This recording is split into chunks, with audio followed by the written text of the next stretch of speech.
Happy Monday, everybody. I'm on the road again, sitting in Rockford, Illinois, and I'm sorry I missed yesterday. We've been flying actually quite a bit on this trip, and I was pretty wore out yesterday. I didn't get to it. I know, insert comments below about how tired I look. But no, it's been good, doing fine. I want to talk today, one of my favorite chapters in the Bible, Isaiah chapter 40. And to set the stage here, Isaiah is full of, during that time, particular time in Israel, Israel, northern kingdom had been done away with, destroyed. Judah was left, and Judah was pretty much beset all around by other kingdoms around, constantly the threat. They were doing a lot of political maneuvering and everything else, but they as a people, they had lost their way. And Isaiah, God had put on his heart to reach out to him and talk to him. So there's a lot of hard prophecies up to this point, up to chapter 40. The fact that they didn't listen, they didn't serve him, they didn't turn to him. And chapter 40 is like a breath of fresh air. It's like that the prodigal father calling, running to his son. God's calling to his people, to come back. Turn the light on here. So starting verse 1. Comfort, comfort my people, says your God. Speak tenderly to Jerusalem and proclaim to her that her hard service has been completed, that her sin has been paid for, and that she has received from the Lord's hand double for all her sins. A voice of one calling, in the wilderness prepare the way for the Lord. Make straight in the desert a highway for our God. Every valley shall be raised up, every mountain and hill made low. The rough ground shall become level, the rugged places a plain. And the joy and the glory of the Lord will be revealed, and all people will see it together, for the mouth of the Lord has spoken. A voice says, cry out. And I said, what shall I cry? All people are like grass, and their faithfulness is like the flowers of the field. The grass withers and the flowers fall because the breath of the Lord blows on them. Surely the people are grass. The grass withers and the flowers fall, but the word of our God endures forever. You who bring good news to Zion, go up on a high mountain. You who bring good news to Jerusalem, lift up your voice with a shout. Lift it up, do not be afraid.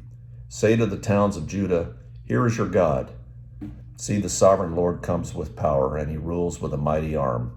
See, his reward is with him, and his recompense accompanies him. He tends his flock like a shepherd. He gathers the lambs in his arms and carries them close to his heart. He gently leads those that have young. Who has measured the waters in the hollow of his hand, or with the breadth of his hand marked off the heavens? Who has held the dust of the earth in a basket, or weighed the mountains on the scales, and the hills in a balance? Who can fathom the Spirit of the Lord, or instruct the Lord as his counselor? Who did the Lord consult to enlighten him, and who taught him the right way? Who was it that taught him knowledge, or showed him the path of understanding?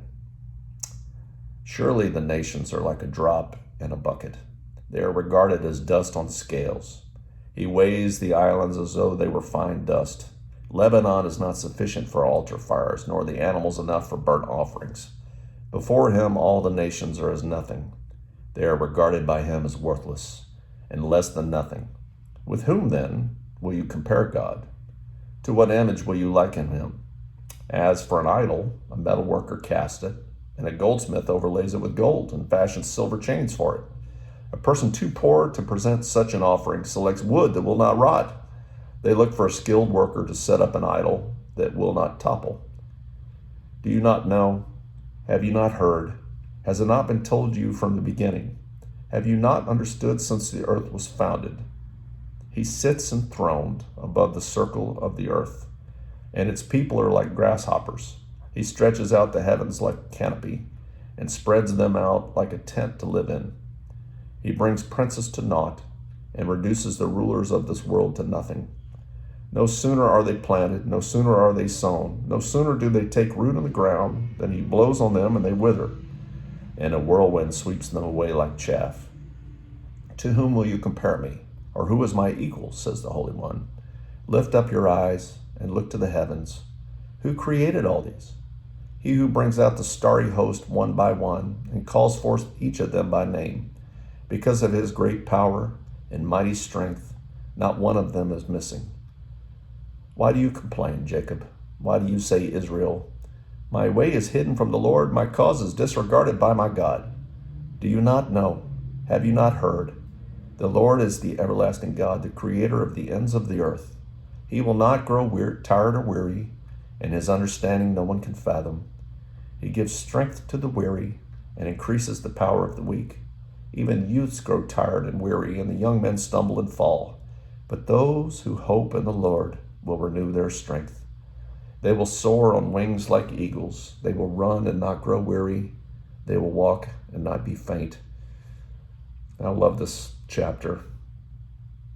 You know, God's an encouragement. You know, you've sinned, you've been punished, you paid for your sins, and he points out, look, you know, the people were faithless. They were like the grass of the field. Their faithfulness is like the flower of the field. Here today, gone tomorrow. You know, and he talks about that, and he's like, you know, and people look into other gods and idols and things, and turn into other things other than the Lord. And he's and then that beautiful section there where it's like, who did God ask for advice? I mean, who is there? You know, who created the world? Who created all these things? Who calls the stars by names? He was, you know, pointing to that you know, God is God. I mean, he's the ultimate. That he's the one that you should be turning to. And then in the end, there, that beautiful verse. You know, they will soar on wings like eagles. They will run and not grow weary. They will walk and not be faint.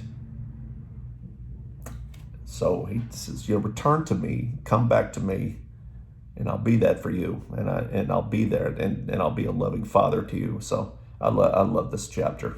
I love it. So I hope you have a great rest of your week, and we'll see you next time. Take care.